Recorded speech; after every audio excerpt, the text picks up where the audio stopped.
ناظرین بریک کے بعد ایک بار پھر آپ کا خیر مقدم ہے. آپ دیکھ رہے ہیں ہمارا یہ خاص پروگرام عرس حضرت سید سالار مسعود غازی رحمۃ اللہ علیہ, اور آپ کو بہرائچ درگاہ کے ہم روح پرور مناظر دکھا رہے ہیں, وہاں کا لائیو ٹیلی کاسٹ دکھا رہے ہیں. وہاں پہ ہمارے نمائندے طارق قمر موجود ہیں, وہاں کے انتظامیہ سے بھی بات کر رہے ہیں, اور جو وہاں پر عقیدت مند آئے ہوئے ہیں ان سے بھی ہم بات کر رہے ہیں. ساری گفتگو آپ نے سنی, اور ہمارے جو حیدرآباد سے مفتی سید مصباح الدین نقشبندی صاحب وہ عرس پر روشنی ڈال رہے ہیں اور سوالوں کے جوابات بھی دے رہے ہیں. اپنے تمام ناظرین سے, عقیدت مندوں سے, زائرین سے میں درخواست کرتا ہوں کہ نمبرات آپ کے ٹی وی اسکرین پر فلیش ہو رہے ہیں, ان نمبرات پر آپ کال کر سکتے ہیں اور نذرانہ عقیدت پیش کر سکتے ہیں دعا کے لیے, یا کوئی بھی اور عرس سے متعلق آپ کا سوال ہے تو آپ سوالات کر سکتے ہیں. ایک بات کا خیال رکھیے گا کہ جب بھی آپ ہم سے سوال کریں, اپنا سوال پوچھیں, عرس کے بارے میں کوئی بات کہنا چاہیں, کوئی درخواست کرنا چاہیں, دعا کے لیے کوئی بھی سوال آپ کا ہو, تو اس وقت اپنی ٹی وی کی آواز آپ بالکل بند کر دیجئے گا. جب آپ کا سوال مکمل ہو جائے, آپ کی بات مکمل ہو جائے, اس کے بعد اپنی ٹی وی کی آواز آپ بڑھا سکتے ہیں. جی مفتی سید مصباح الدین نقشبندی صاحب, ایک سوال میں اپنے ناظرین کی طرف سے کرنا چاہوں گا کہ جب ہم اس طرح کے جہاں پہ لاکھوں لوگوں کا مجمع ہوتا ہے, لاکھوں عقیدت مند ہوتے ہیں, تو عرس میں ہم جب جائیں تو ہمارا کیا مقصد ہونا چاہیے, اور وہاں پر جا کر ہم کس طرح کی کون سی عبادت کریں؟ جی بسم اللہ الرحمن الرحیم. نحمده ونصلي ونسلم على رسوله الكريم وعلى آله وصحبه اجمعین, اما بعد. حضرت سیدنا سید سعید الدین المعروف بسلطان سالار مسعود غازی رحمۃ اللہ تعالی علیہ کے عرس شریف کے لائیو مناظر بتلائے جا رہے ہیں. تو حضرت کے عرس میں حاضر ہوں تو کیا مقصد ہونا چاہیے؟ اللہ تعالیٰ کی رضا اور حضور پاک صلی اللہ علیہ وسلم کی اطاعت کے جذبے کے ساتھ, اس مقصد اور ارادے کے ساتھ حضرت کے عرس میں حاضر ہونا چاہیے. اور بھی جس ولی کی بارگاہ میں جائیں, جس درگاہ شریف میں جائیں, جس عرس میں شرکت کریں, مقصد یہ ہو کہ اللہ کی رضا اور اس کی خوشنودی میرا مقدر بن جائے. اس بزرگ کے پاس میں جا رہا ہوں, ان کے دربار میں میری حاضری ہوگی, اس سے اللہ تعالی راضی ہو جائے اور اس بزرگ کے تعلیمات پر عمل کرنا میرے لیے آسان ہو جائے. اس مقصد اور ارادے کی خاطر جانا چاہیے حضرت کے عرس شریف میں. اور اس کے علاوہ جب وہاں پر جائیں, ایک اجتہام ہوتا ہے, مختلف مقامات سے لوگ آتے ہیں, تو اپنی سہولت کے ساتھ دوسروں کی سہولت کا بھی خیال رکھیں, دوسروں کو بھی سکون اور سہولت پہنچانے کی کوشش کریں. ہجوم زیادہ ہونے کی وجہ سے جس طریقے سے گھر میں انسان رہتا ہے وہاں پر وہ ماحول تو میسر نہیں ہوتا, جیسا بھی اونچ نیچ ہوتی ہے, دھکا لگتا ہے, تو ایسے وقت غصے میں نہیں آنا چاہیے, بھڑکنا نہیں چاہیے, کسی سے جنگ و جدال پر اترنا نہیں چاہیے, جھڑ نہیں کرنا چاہیے. ہجوم زیادہ ہے, دھکا بھی لگتا ہے, تھوڑا سا دقت بھی ہوتی ہے. آپ ایک مقام پر بیٹھنا چاہتے لیکن کوئی دوسرے صاحب آ کر وہاں بیٹھ جاتے ہجوم زیادہ ہونے کی وجہ سے, تو اب ان سے بحث اور مباحثہ نہیں کرنا چاہیے.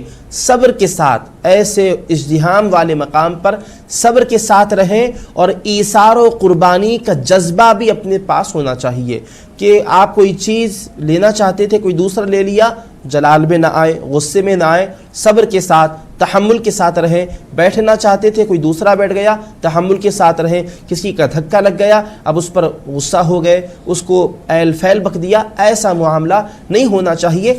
ایسی کیفیت اگر ہوگی تو جو مقصد لے کر وہاں گئے ہیں وہ مقصد پورا نہیں ہوگا.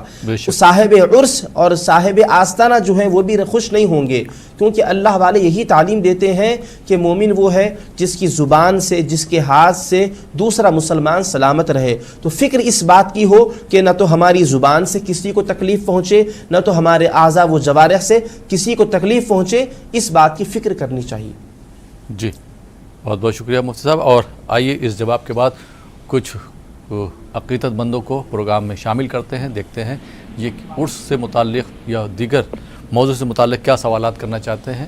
جی السلام علیکم. وعلیکم السلام. جی محترمہ کہاں سے بات کر رہی ہیں آپ؟ پونا سے بات کر رہی ہوں. جی کیا کہنا چاہ رہی ہیں آپ؟ ہاں میں کہنا چاہتی ہوں غریب نواز کو میرا سلام بولو, تم کو بھی میرا سلام. سید سالار مسعود غازی. جی ہاں میرے بیٹے کے لیے دعا کرنی کی ہے. کیا شکایت ان کو کیا پریشانی ہے؟ ہاں وہ نا خالی بہت چڑچڑپن آتا ہے, خالی غصہ, نماز نہیں پڑھتا, کچھ نہیں, جی چڑچڑاپن ایسا. جی ہاں میں دیکھ رہی ابھی ٹی وی پہ سب وہاں کا پروگرام. جی پروگرام کیسا لگ رہا آپ کو؟ بہت بہت ماشاء اللہ بہت. ہاں جا کے آئے عمرہ, وہ بھی ہم کر کے آئے لے, جی جا کے آئے لے وہاں بھی مدینے میں. جی اور وہ یہ مطلب اس کے لیے شیرو سوداگر کے لیے دعا کرنی چاہیے. جی بالکل چاہیے. بالکل. ہاں بہت بہت شکریہ. پروگرام میں سے آپ جڑی رہیے, انشاءاللہ آپ کے سوال کا جواب بھی لے لیں گے. مفتی صاحب کیا کہیں گے اس کے بارے میں بھی پوچھ بھی لیں گے.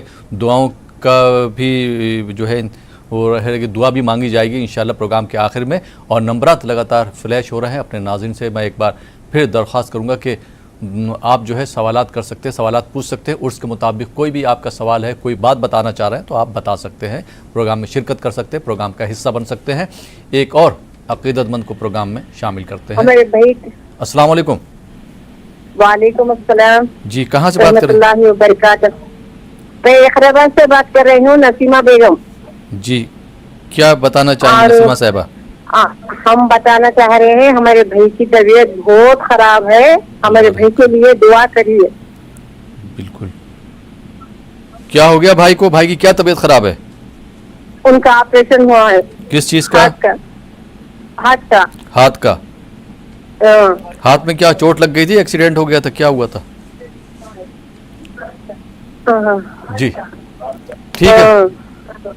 ٹی وی کی آواز آپ نے بڑھا رکھی. بہت بہت شکریہ پروگرام میں شرکت کرنے کے لیے. آئیے ناظرین ایک اور کالر کو شامل کرتے ہیں. جی السلام علیکم. السلام علیکم. ٹی وی کی آواز بند کر دیجئے. السلام علیکم. وعلیکم السلام. جی کہاں سے بات کر رہی ہیں آپ؟ ہم بہرائچ سے بات کر رہے ہیں. جی بہرائچ میں. جی آپ کے شہر سے ہی عرس کا لائیو ٹیلی کاسٹ دکھایا جا رہا ہے. جی کیا کہنا چاہیں گے عرس کے متعلق محترمہ آپ؟ ہمارے لیے دعا کر دینا ذرا. جی ٹھیک. بہت بہت شکریہ کال کرنے کے لیے. جی مفتی صاحب ہمارے پاس کئی ایک سوالات آئے ہیں, تو سب سے پہلے جو سوالات آئے ہیں تو میں چاہوں گا کہ ایک ایک کر کے اس پر روشنی ڈالیں, خاص کر کے دعاؤں کے بارے میں. اگر جو ہمارے ناظرین نے عقیدت مندوں نے سوالات کیے تو دعائیں کس کس مقام پر, کون کون سے موقع پر مانگنی چاہیے, خاص کر کے جیسے لوگوں نے درخواست کری ہے کہ جو گھر میں بیماریاں ہیں, بیماریوں سے نجات کے لیے کون کون سی دعا ہے, وہ آپ ذرا ہمارے ناظرین کو بتا دیں. اور پھر آخر میں پروگرام میں ہم دعا بھی کریں گے اجتماعی طور پر. لیکن ابھی آپ ہمارے ناظرین کو بتا دیں کہ جن کی طبیعت خراب ہے, جو بیماری میں مبتلا ہیں, ان کی شفا یابی کے لیے کون کون سی دعائیں ان لوگوں کو پڑھنا چاہیے, وہ بتا دیں مفتی صاحب. جی بسم اللہ الرحمن الرحیم. بیماریوں سے شفا پانے کے لیے قرآن مجید کی اس آیت مبارکہ کا ورد کریں. وَإِذَا مَرِضْتُ فَهُوَ يَشْفِينِ وَإِذَا مَرِضْتُ فَهُوَ يَشْفِينِ. اس آیت مبارکہ کو 21 مرتبہ پڑھیں اور اول آخر 3 مرتبہ درود شریف پڑھیں. جب بھی سہولت ہو پڑھ سکتے ہیں. اہتمام کے ساتھ, یقین کے ساتھ پڑھیں کہ اللہ سبحانہ و تعالی اس آیت مبارکہ کی برکت سے ضرور شفا عطا فرمائے گا. وَإِذَا مَرِضْتُ فَهُوَ يَشْفِينِ. حضرت ابراہیم علیہ السلام نے اللہ تعالیٰ کے دربار میں دعا فرمائی تھی اور یہ فرمایا تھا کہ وَإِذَا مَرِضْتُ فَهُوَ يَشْفِينِ, اور جب میں بیمار ہو جاتا ہوں تو وہ مجھے شفا عطا فرماتا ہے. تو ایک پیغمبر کی دعا ہے, اس دعا کو اپنی دعاؤں میں شامل کر لیں. درود شریف کے ساتھ اس کا ورد کرتے رہیں, اللہ تعالیٰ شفا عطا فرمائے گا. جی مفتی صاحب, اور جو ہمارے دیگر ناظرین ہیں انہوں نے بھی یہ سوال کیا کہ جیسے گھر میں خیر و برکت نہیں ہے, ان کے کاروبار میں برکت نہیں ہے, ان کی بزنس میں برکت نہیں ہے, تو گھر میں خیر و برکت کے لیے کیا دعا کریں, وہ بھی آپ ہمارے ناظرین کو بتا دیں. جی بسم اللہ الرحمن الرحیم. کاروبار اور بزنس میں خیر و برکت کے سلسلے میں تو پہلی جو چیز جس کا لحاظ رکھنے کی لیے شریعت کہتی ہے وہ یہ ہے کہ جو بھی کاروبار کریں, جو بھی بزنس ہو, اس سلسلے میں اس بات کا خیال ضرور رہے کہ وہ جائز ہونا چاہیے اور حلال طریقے سے اس کے اندر محنت ہونی چاہیے. روپیہ جو لگایا جائے وہ بھی حلال ہو، جائز طریقے پر، شریعت کے بتلائے ہوئے ہدایات کے مطابق وہ تجارت اور کاروبار ہو، تو اللہ تعالیٰ اس میں ترقی عطا فرمائے گا، بڑھوتری ہوگی، اضافہ ہوگا اور وہ بہت وسعت پا جائے گا۔ اور جس کاروبار میں شریعت مطہرہ کو فالو نہیں کیا جاتا، شرعی جو قوانین ہیں اس کا لحاظ نہیں رکھا جاتا، وہ کبھی بھی ترقی نہیں کرتا، اور اس سے جو پیسہ حاصل ہوتا ہے وہ بیماریوں کو لاتا ہے، اور جو شرعی ہدایات کے مطابق حلال طریقے سے آتا ہے اس سے نور آتا ہے اور سرور بھی حاصل ہوتا ہے۔ اس بات کا پہلے تو خیال رکھنا چاہیے۔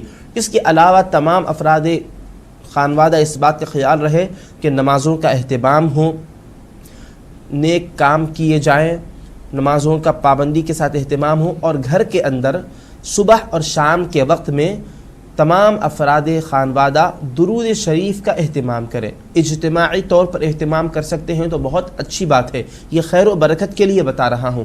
درود شریف کا اہتمام کریں۔ حدیث مبارک میں آتا ہے کہ درود شریف یکفا ہمک ویغفر لک ذنبک، ہر مشکل کے لیے وہ کام دینے والا ہے اور گناہوں کی بخشش کا بھی ذریعہ ہے۔ تو جو بڑے بڑے چیزیں ہوتی ہیں، انسان جس کے اندر ملوث ہو جاتا ہے، پریشانی ہوتی ہے، ہر بڑے اہم کام کے لیے وہ کارآمد اور فائدہ مند ثابت ہوتا ہے۔ تو گھر میں درود شریف کا اہتمام کریں اجتماعی طور پر، صبح فجر کے بعد اور شام میں مغرب یا پھر عشاء کے بعد یا پھر عصر کے بعد، جیسی بھی سہولت ہو سکے ان اوقات میں سے تمام افراد بیٹھ کر درود شریف پڑھیں۔ بہت زائد مقدار میں نہ صحیح، مختصر ہی صحیح، لیکن سب بیٹھ کر پڑھیں انشاءاللہ تعالی۔ اس کے بعد آپ محسوس کریں گے کہ گھر ایک بقعہ نور بن جائے گا، تمام پریشانیاں، بلائیں، وبائیں گھر سے دور ہو جائیں گی اور برکت ہی برکت ہوگی، ترقی ہی ترقی ہوگی۔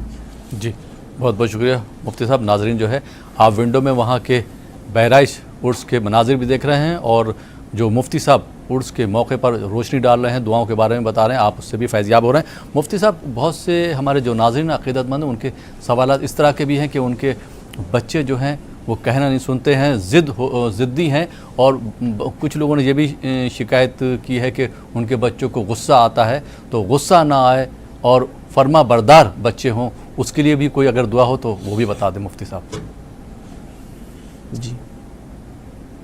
جی بسم اللہ الرحمن الرحیم۔ اب اس سلسلے میں دو تین چیزیں بتانا چاہتا ہوں۔ جی پہلی چیز کہ بچے فرما بردار بنیں، اطاعت کریں ماں باپ کی۔ اس سلسلے میں قرآن مجید کی اس آیت مبارکہ کا ورد کریں، ربنا هب لنا من ازواجنا وذریاتنا قرۃ اعین، ربنا هب لنا من ازواجنا وذریاتنا قرۃ اعین۔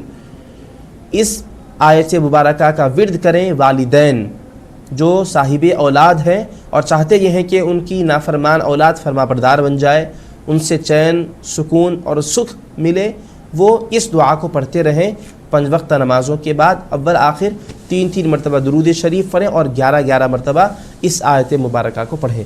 اس کے علاوہ دوسری چیز کہ غصہ آتا ہے، اس پر کنٹرول نہیں ہوتا، جس کی وجہ سے ایل فیل بکنے لگتے ہیں، الغرض جو بھی نقصانات اس کے پیش نظر ہوتے ہیں، اس سے بچنے کے لیے، غصے کو کنٹرول میں رکھنے کے لیے، جب بھی غصہ آئے جس شخص کو تو فوراً وہ جس کروٹ میں ہو وہ کروٹ بدل دے۔ اگر بیٹھا ہوا ہے تو لیٹ جائے، لیٹا ہوا ہے تو اٹھ کر بیٹھ جائے، شریعت کے اندر جو ہدایت ہے وہ عرض کر رہا ہوں، اور پھر کچھ گھونٹ پانی کے پی لے، اور اس کے ساتھ ساتھ اس آیت مبارکہ کو پڑھے، والکاظمین الغیظ والکاظمین الغیظ والکاظمین الغیظ۔ اس آیت مبارکہ کو پڑھیں انشاءاللہ تعالی۔ اس کی برکت سے غصہ جو ہے، جو بالکل بھڑک چکا ہے شخص، غصے کی وجہ سے انشاءاللہ وہ اس کا غصہ تھم جائے گا انشاءاللہ۔ بہت بہت شکریہ مفتی سید مصباح الدین نقشبندی صاحب۔ ناظرین آپ دیکھ رہے ہیں ہمارا یہ خاص پروگرام عرس حضرت سید سالار مسعود غازی رحمۃ اللہ علیہ۔ فی الحال یہاں پر وقت ہو چلا ایک چھوٹے سے بریک کا، بریک کے بعد آپ کی خدمت میں پھر حاضر ہوں گے۔ آپ دیکھتے رہیے ہمارا یہ خاص پروگرام۔